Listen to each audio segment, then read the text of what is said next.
Halo, apa kabar semuanya? Masih melanjutkan pembahasan sebelumnya. Di video kali ini kita akan kembali membahas mengenai kisah kematian dan pertarungan dari para stand leader.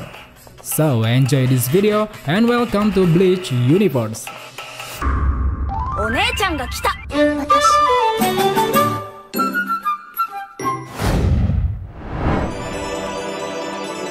Nyanzol Weizou. Stand leader satu ini baru muncul pada saat Yuhava telah mencapai istana Soul King. Di sana dengan kekuatannya yang mampu membengkokkan serangan, dirinya bertugas untuk melindungi Yuhava dari serangan yang mengganggu.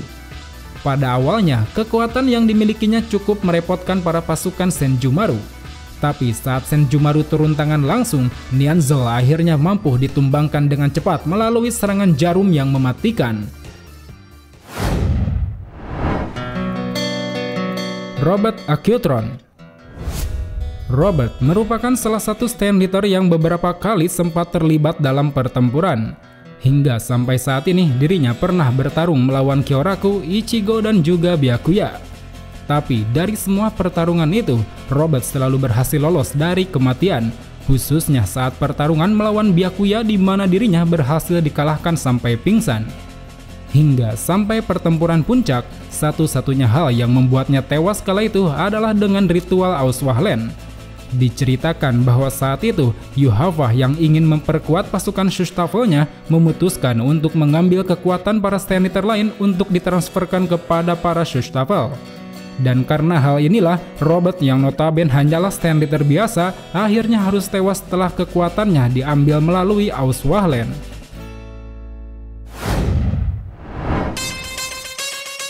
Nanana Najakub.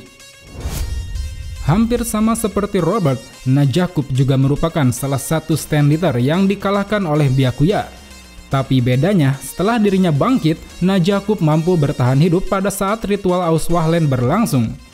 Entah bagaimana dia bisa bertahan, tapi sepertinya kala itu dirinya berhasil menghindari cahaya Auswahlen dengan berlindung di bawah reruntuhan. Namun meski sempat mampu bertahan, pada akhirnya Najakub juga harus tumbang kembali di medan pertempuran. Saat itu ketika Najakub hendak melawan Shinigami, secara tak terduga dirinya tiba-tiba saja diserang dari belakang oleh rekannya yaitu Busby. Yang mana hal ini sontak membuat Najakub terluka dan langsung terjatuh di tempat. Kejadian tersebut rupanya tidak membuat dirinya tewas. Karena setelah peperangan berakhir, diceritakan bahwa Najakub masih hidup dan menjadi subjek penelitian Mayuri bersama dengan Candice dan Manny. Namun berbeda dengan kedua rekannya yang bisa terbebas, Najakub justru harus terjebak di sana sampai waktu yang belum bisa dipastikan.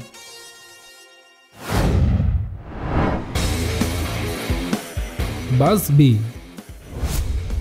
Setelah ritual Auswahlen berakhir, ada beberapa stand leader yang merasa dikhianati oleh Yuhava. Salah satunya yaitu Busby. Berangkat dari kekecewaan itu, Busby bersama stand leader lain kemudian memutuskan untuk melakukan balas dendam kepada Yuhava. Dan ternyata kebencian ini tidak serta-merta tertuju pada Yuhava saja, melainkan juga terhadap sahabatnya yaitu Yugram yang menjadi kaki tangan Yuhava. Oleh karena itu, dengan kekesalannya ini, Busby pun lalu pergi menuju kediaman Yuhava untuk menantang Yugram bertarung. Karena memang sejak dari dulu, Busby sudah sangat menginginkan pertarungan melawan Yugram untuk membuktikan siapa yang lebih kuat di antara mereka. Kemudian setelah pertarungan dimulai dan berlangsung dengan sengit, akhirnya terbukti bahwa di antara mereka berdua, Yugramlah yang lebih kuat dari Busby. Bahkan tidak hanya mendominasi pertarungan, Yugram juga berhasil mengalahkan Busby hingga membuat Busby tewas. Bisa dibilang pertarungan ini memiliki kesan yang cukup mengharukan, di mana Busby yang memiliki ikatan persahabatan dengan Yugram di masa kecil, kini harus tewas di tangan sahabatnya sendiri.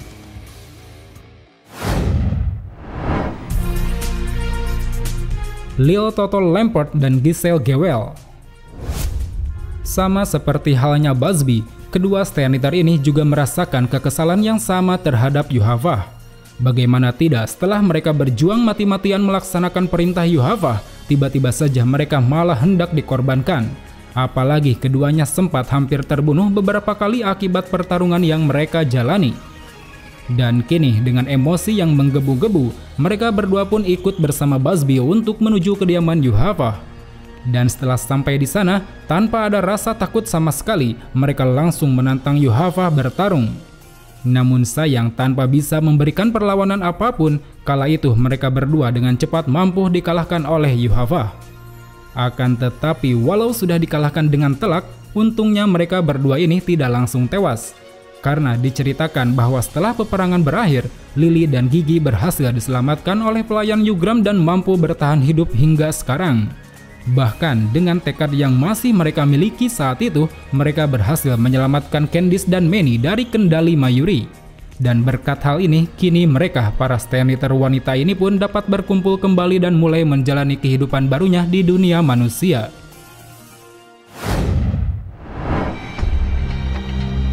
Pernida Parncast. Setelah kekuatannya dinilai sangat misterius, Pernida akhirnya mulai menunjukkan rahasia di balik kemampuannya dalam sebuah pertempuran. Saat itu, di dalam istana Sulking yang baru, Pernida terlibat pertarungan melawan Kapten Mayuri. Di sana dia memperlihatkan kekuatan hebatnya yang mampu mengendalikan saraf tubuh. Pada pertarungan tersebut, kita benar-benar disuguhkan dengan pertarungan strategi, di mana Pernida dan Mayuri silih berganti mendominasi jalannya pertarungan menggunakan trik dan taktik yang mereka miliki. Bahkan tak hanya itu saja, di pertarungan ini pun kita dikejutkan dengan kenyataan bahwa sebenarnya Pernida adalah lengan kiri Sulking. Kenyataan tersebut tentunya membuat Mayuri tertarik dan menjadi lebih bersemangat.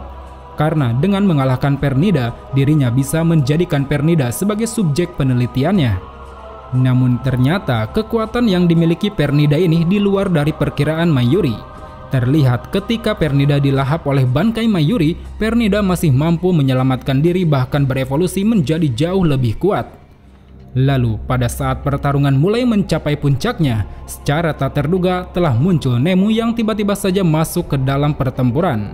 Dan akibat dari adanya bantuan Nemu, Pernida pun mulai dibuat kewalahan oleh Mayuri. Hingga sampai pada akhirnya, setelah mencoba mengalahkan Nemu dengan cara melahapnya, tiba-tiba saja tubuh Pernida malah meledak seketika. Entah apa yang saat itu terjadi, tapi setelah dijelaskan oleh Mayuri, akhirnya terungkap bahwa ternyata di dalam tubuh Nemu terdapat sebuah organ yang bisa membuat tubuh beregenerasi sangat cepat. Sehingga ketika organ tersebut dimakan oleh Pernida, maka secara otomatis tubuh Pernida akan terus beregenerasi hingga sampai ke titik di mana tubuhnya akan membesar dan hancur.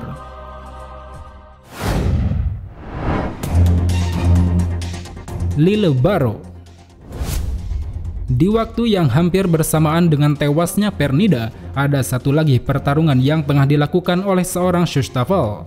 Pertarungan itu mempertemukan antara Lile Baro melawan sang komandan baru Shunsui Kyoraku. Pada pertarungan tersebut, baik Kyoraku maupun Lile Baro mulai mengeluarkan kemampuan terpendamnya masing-masing. Kyoraku dengan bangkainya bernama Katen Kyokotsu Karamatsu Shinju, sedangkan Lile Baro dengan kekuatan full standingnya yang digadang-gadang setingkat dengan kekuatan dewa.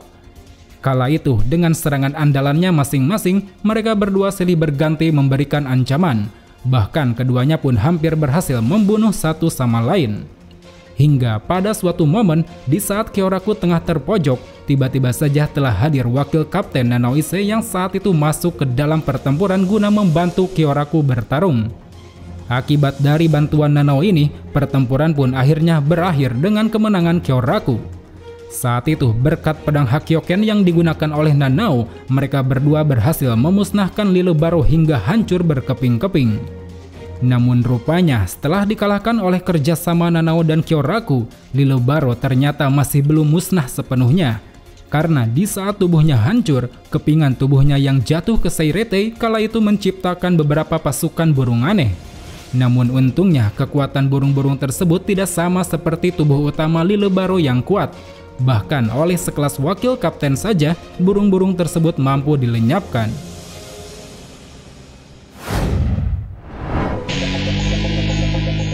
Askin na Levar.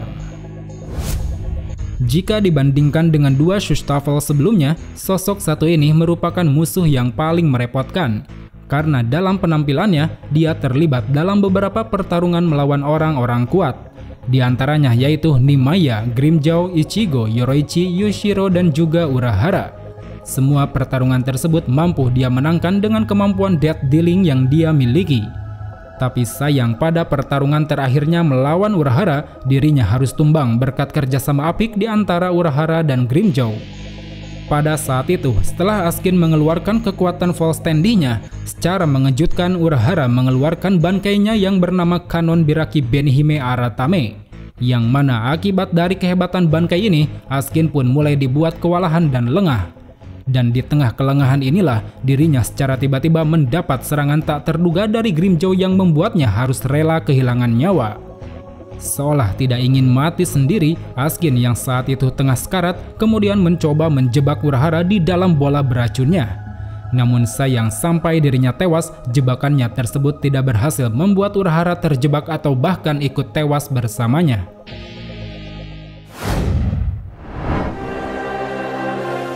Gerard Valkyrie.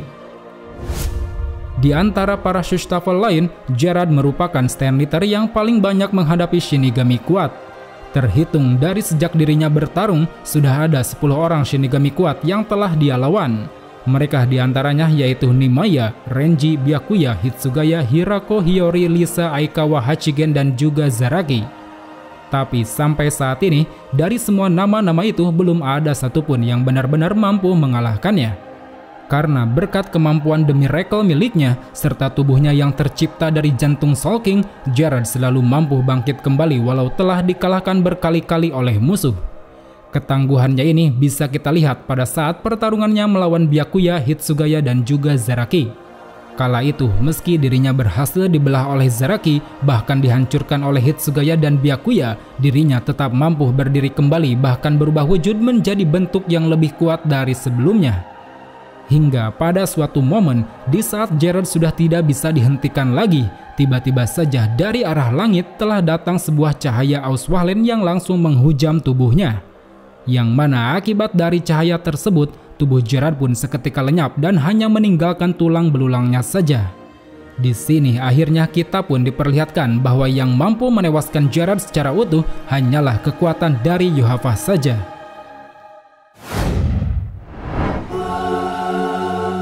Yugram Hasphalth. Sama seperti yang dialami oleh Gerard, Yugram pun pada akhirnya harus tumbang akibat terkena cahaya Auswahlen yang ditembakkan oleh Yuhafah. Diceritakan bahwa pada saat itu, setelah berhasil membunuh Busby, dirinya kembali ke markas dan menemukan bahwa Ishida telah berkhianat kepada Yuhafah. Sebagai pelayan setia Yuhafah, tentunya Yugram tidak bisa tinggal diam. Dengan keterampilan berpedang yang dimilikinya, dia pun lalu mengajak Ishida bertarung. Pada pertarungan itu, meski sempat terkejut dengan kemampuan antitesis milik Ishida, tapi pada akhirnya Yugram mampu mendominasi pertarungan berkat kemampuan The Balance miliknya. Kemudian setelah membuat Ishida sudah tak berdaya, Yugram yang kala itu hendak menghabisi Ishida, tiba-tiba saja dihujam oleh sebuah cahaya Auswahlen. Yang mana akibat dari hal ini, seluruh tubuh Yugram pun lantas kehilangan semua kekuatannya dan mulai tewas secara perlahan. Dan dengan ini, Yugram pun menjadi stand leader terakhir yang menutup kematian sejumlah stand leader yang tewas di medan pertempuran.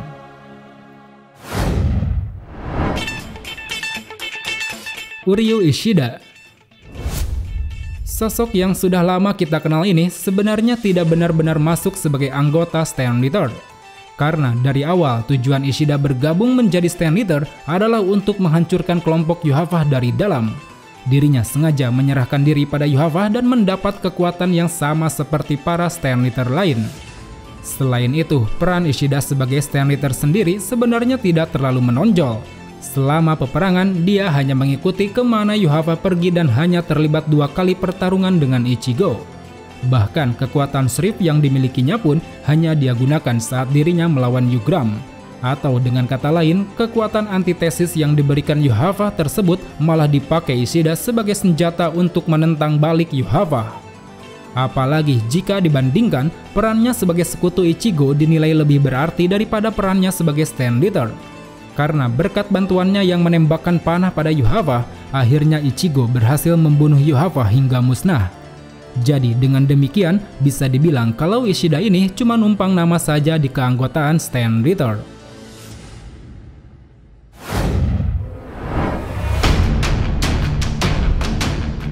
Berdasarkan apa yang telah dipaparkan sejauh ini, bisa kita tarik kesimpulan bahwa dari 27 stand leader yang ada, terdapat 7 orang stand leader yang masih hidup sampai saat ini. Mereka tiada lain adalah Lily, Gigi, Bambi, Candice, Manny, Najakub, dan juga Ishida. Untuk kelima stand leader wanita, mereka menjalani kehidupannya di dunia manusia seperti orang biasa pada umumnya. Sementara untuk Najakub, dia harus menghabiskan sisa hidupnya menjadi subjek penelitian milik Mayuri. Dan untuk Ishida sendiri, dia menjalani kehidupannya sama seperti sebelumnya. Bahkan kini dia telah menjadi seorang dokter mengikuti jejak sang ayah. Well, teman-teman, segitu saja pembahasan di video kali ini. Sampai jumpa di video selanjutnya.